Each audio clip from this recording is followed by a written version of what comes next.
Habib menegur murid seniornya tersebut, "Ente berdua kalau jadi mubaligh gak usah kata-kata kotor sama orang, apalagi sama cucunya Kiai Haji Hashim Asy'ari itu. Ente tahu yang namanya Gus Dur itu siapa? Biar ente faham ya, seluruh auliyailah min masyarikil ardi ila magharibiha, kenal dengan Gus Dur dan ente ini siapa berani mencela dia. Dan ana sangat malu kalau ada murid atau orang yang pernah belajar sama ana menghina Gus Dur dan juga menghina lainnya. Kalau ente belum bisa jadi seperti Gus Dur, diam lebih baik. Kalau sudah bisa jadi seperti Gus Dur, ngomong dah sana sampai berbusa-berbusa." Maka sejak mendapat teguran dari Al-Walid itulah, bungkam kalau pas bicara masalah Gus Dur. Menurut keterangan yang diperoleh ternyata Gus Dur adalah murid langsung dari Habib Ali bin Abdurrahman Al-Habsyi Kuitang. Gus Dur waktu kecil diajak ayahnya, Kiai Haji Abdul Wahid Hashim, dan di Jakarta beliau sempat menghatamkan 9 kitab di hadapan Habib Ali Al-Habsyi.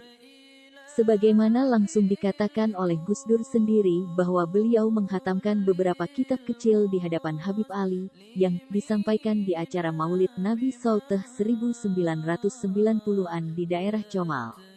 Suatu hari saat Bung Karno sedang ikut hadir pada pengajiannya, Habib Ali bin Abdurrahman Al-Habsyi di Masjid Kuitang M. Husni Tamrin datang untuk menjemputnya guna menghadiri pertemuan dengan masyarakat Batavia.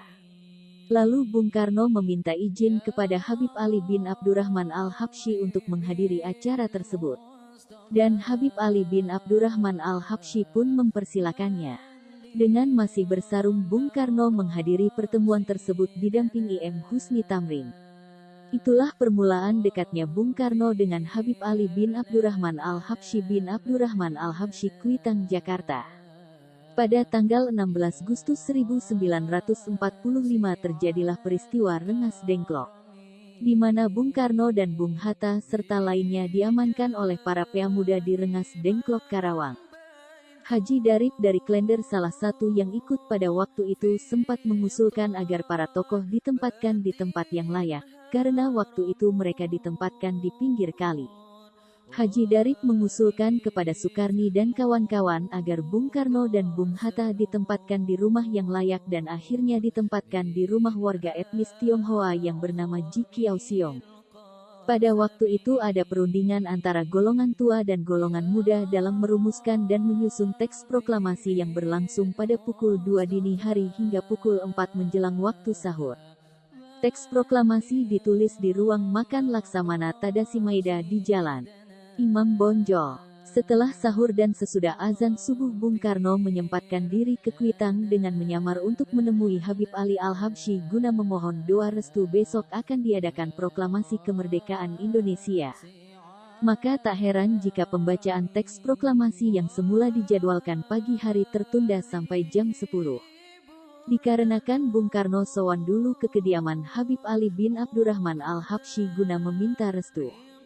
Hari Jumat tanggal 17 Agustus tahun 1945 bertepatan dengan 9 Ramadan 1364 H jam 10 siang dibacakan teks proklamasi oleh Bung Karno sekaligus pengibaran bendera merah putih yang dijahit oleh Ibu Fatmawati.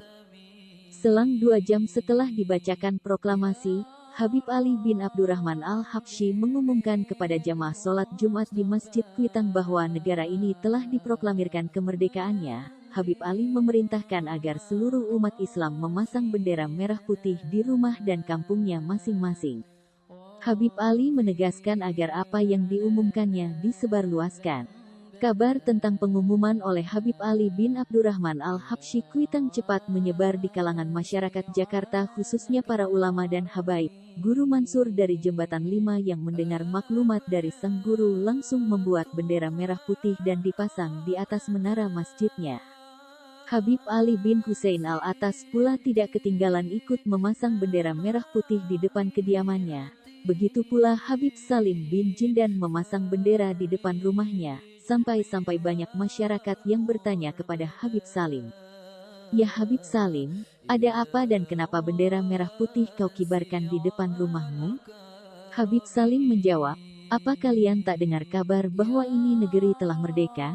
ketahuilah ini negeri telah merdeka dan lambang dari kemerdekaannya adalah bendera merah putih ini. Sudah kalian jangan banyak tanya lagi, lekas kalian buat bendera merah dan putih lalu pasang di rumah kalian. Kalau ada yang tanya, bilang kalau negeri ini sudah merdeka. Karena banyaknya masyarakat Jakarta yang tiba-tiba memasang bendera merah putih di rumahnya, para penjajah Jepang gusar dan masih belum rela menerima kemerdekaan Indonesia. Para tentara Jepang pun diturunkan untuk merampas bendera merah putih dari rumah-rumah penduduk khususnya di kediaman para tokoh. Tidak ketinggalan penggeledahan dilakukan di rumah Habib Ali bin Abdurrahman Al-Habsyi di Kuitang. Habib Ali bin Abdurrahman Al-Habsyi menolak sama sekali untuk menurunkannya hingga Habib Ali pun ditahan.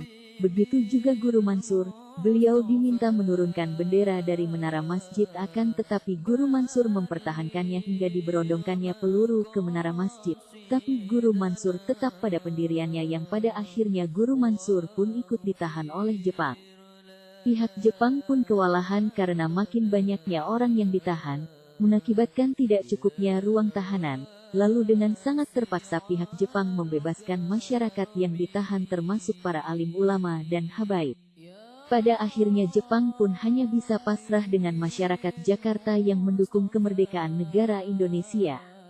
Kolektor arsip Habib Ali bin Abdurrahman Al-Habsyi di Kuitang Anto Jibril mengatakan, Habib Ali bin Abdurrahman Al-Habsyi atau lebih dikenal Habib Ali Kuitang mendapatkan surat dari ulama-ulama di Jawa ketika Nahdlatul Ulama NU lahir pada 1926. Dia ditanya bagaimana sikapnya tentang NU.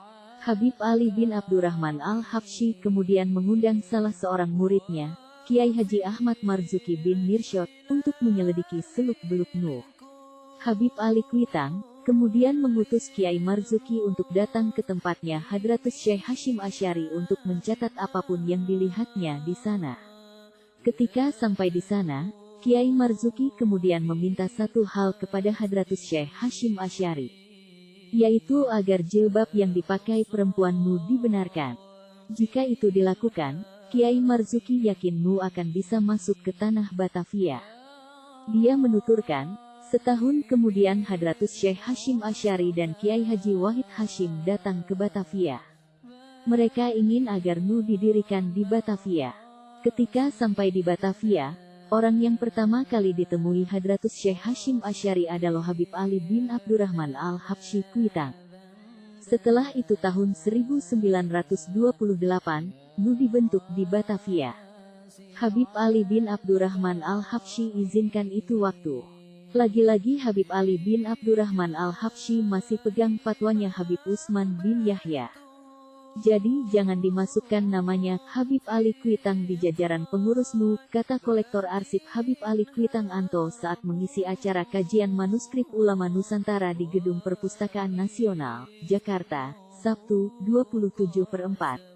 Menurut Anto, semula orang-orang di Batavia kurang tertarik masuk NU karena tidak ada nama Habib Ali bin Abdurrahman Al-Habsyi di sana. Kemudian Kiai Marzuki menegur Habib Ali bin Abdurrahman Al-Habsyi karena dulu dirinya lah yang meminta untuk mendirikan NU di Batavia. Namun ternyata setelah berdiri Habib Ali bin Abdurrahman Al-Habsyi malah tidak bersedia gabung. Sampai pada akhirnya Habib Ali memproklamirkan dirinya jadi warga Nahdliyin. Ini jarang yang ungkapkan, padahal ini dipublikasikan di koran-koran zaman dulu.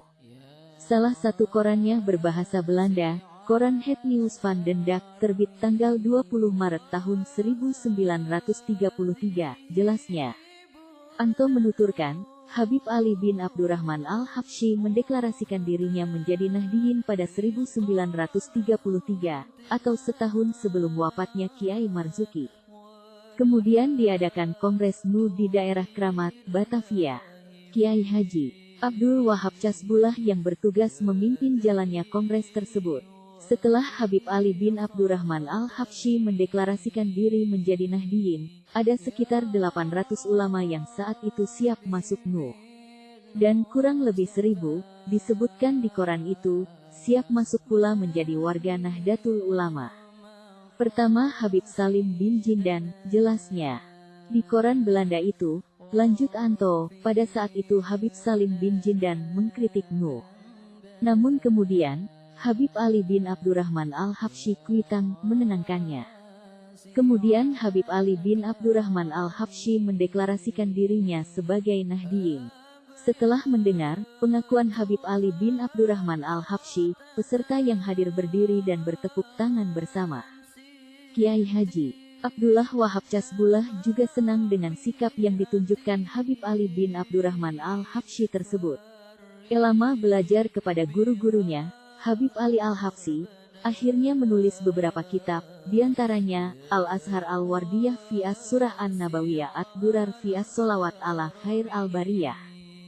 Dan dakwah beliau di mana-mana mendapat. Habib Ali bin Abdurrahman Al-Habsyi adalah sosok yang terkenal dengan akhlaknya yang tinggi, baik terhadap kawan maupun terhadap orang yang tidak suka kepadanya. Semuanya dihadapinya dengan ramah tamah dan sopan santun yang tinggi. Terlebih lagi khidmat beliau terhadap ibunya adalah sangat luar biasa. Dalam melakukan rasa bakti kepada ibunya sedemikian ikhlas dan tawadunya, sehingga tidak pernah beliau membantah perintah ibunya. Biarpun beliau sedang berada di tempat yang jauh, misalnya sewaktu beliau sedang berdakwah di Surabaya ataupun di Singapura, bila beliau menerima telegram panggilan dari ibunya, segera beliau pulang secepat-cepatnya ke Jakarta untuk memenuhi panggilan ibunya tersebut. Maka tidak heran apabila ilmu beliau sangat berkat, dan dakwah beliau di mana-mana mendapat sambutan yang menggembirakan. Setiap orang yang jumpa dengan beliau, apalagi sampai mendengarkan pidatonya, pastilah akan tertarik.